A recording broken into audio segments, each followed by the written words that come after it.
ഈ കെൽവിനേറ്റർ ഫ്രിഡ്ജിന് പകരം അതിനേക്കാൾ മോശം ഫ്രിഡ്ജാണ് ഇവൻ തരുന്നെങ്കിലോ? പോലീസിലെ കോടതിയിൽ നീ കേസ് കൊടുക്ക്. അവിടെ ഞങ്ങൾ പറയാൻ തയ്യാറാണ്. ഞങ്ങളുടെ ബില്ലുണ്ട്, വാറണ്ടി കാർഡുണ്ട്.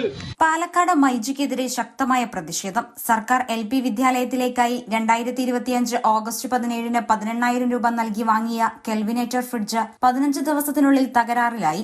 എന്നാൽ ഈ വിഷയം മൈജി ഷോറൂമിൽ അറിയിച്ചപ്പോൾ ഫ്രിഡ്ജിന്റെ കമ്പനിയിൽ നൽകാൻ നിർദ്ദേശിച്ച ഷോറൂം ഉടമകളുടെ സമീപനത്തിനെതിരെയാണ് ശക്തമായ പ്രതിഷേധം ഉയർന്നത്. ഉൽപ്പന്നം വാങ്ങുമ്പോഴുള്ള സമീപനമല്ല പിന്നീട് ഉണ്ടാകുന്നത് എന്ന് പ്രതിഷേധ സമരം നയിച്ച ജനതാദൾ പ്രവർത്തകർ പറഞ്ഞു.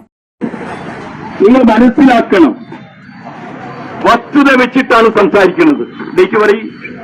17 ഈ ഓഗസ്റ്റ് 17-ാം തീയതി ഇവിടെ നിന്ന് 18,000 റുപ്യ കൊടുത്ത് കെൽവിനേറ്ററിന്റെ ഫ്രിഡ്ജ് വാങ്ങി. പാർട്ടിയുടെ പൈസ കൊടുത്തിട്ടാണ് വാങ്ങിയത്. സുൽത്താൻപേട്ട LP സ്കൂളിലെ 5, 6, 7, 8 വയസ്സ് പ്രായമുള്ള കുട്ടികൾക്ക് കുടിക്കാനുള്ള പാലും മറ്റ് സാധനം വെക്കാൻ വേണ്ടിയിട്ടാണ് ഫ്രിഡ്ജ് വാങ്ങിയത്.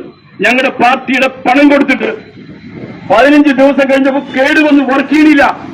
സംശയം ഉണ്ടെങ്കിൽ ആരെങ്കിലും ഇപ്പൊ പോകുക. സുൽത്താൻപേട്ട ഗവൺമെന്റ് LP സ്കൂളിലെ ചെറിയ കുട്ടികൾക്ക് കുടിക്കാനുള്ള പാല് വെക്കാൻ വേണ്ടി പിടിച്ചു വാങ്ങിയിട്ട് 15 ദിവസം കഴിഞ്ഞപ്പോൾ കേടുവന്നു.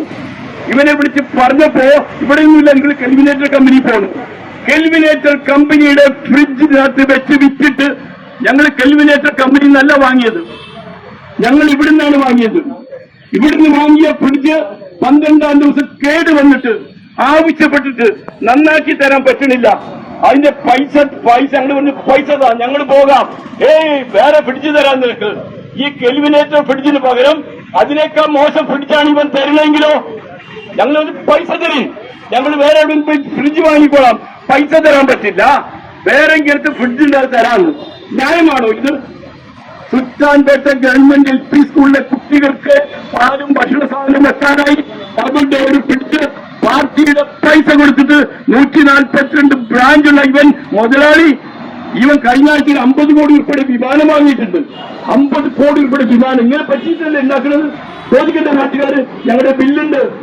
അവന് ഞങ്ങൾ പറഞ്ഞൊരു മാനക്കേടുണ്ടെങ്കിൽ ഒരു പോലീസിനെ കോടതി കേസ് കൊടുക്കുക. പോലീസിലെ കോടതിയിൽ നീ കേസ് കൊടുക്ക്. അവിടെ ഞങ്ങൾ പറയാൻ തയ്യാറാണ്. ഞങ്ങളുടെ ബില്ലുണ്ട്, വാറണ്ടി കാർഡുണ്ട്. ഞങ്ങളുടെ വീട്ടിലല്ല ഫ്രിഡ്ജ്. സുൽത്താൻപേട്ട ഗവൺമെന്റ് LP സ്കൂളിലെ കുട്ടികളുടെ ആ സ്കൂളിന്റെ അകത്ത് ഇപ്പോഴും ഫ്രിഡ്ജുണ്ട്. കെൽവിനേറ്റർ കമ്പനിയുടെ ഫ്രിഡ്ജ് ഇവന്റെ ബില്ല് കൊടുത്ത് വാങ്ങിയത് തുറന്നിടാന്ന് കേക്കട്ടെ. അവൻ അകത്തിരിക്കുന്നവൻ ആര് തുറന്നിടാ? എടുത്തോളെ കിടാവ് പിന്നിച്ചാക്കോ. ഓട്ടോമാറ്റിക് ഓഫിയാൻ പറയും. തുറന്നു കിടാവ്. വിഷയത്തിൽ പരിഹാരം ഉണ്ടാകുന്നതുവരെ സമരവുമായി മുന്നോട്ടു പോകുമെന്നും നേതാക്കൾ പറഞ്ഞു.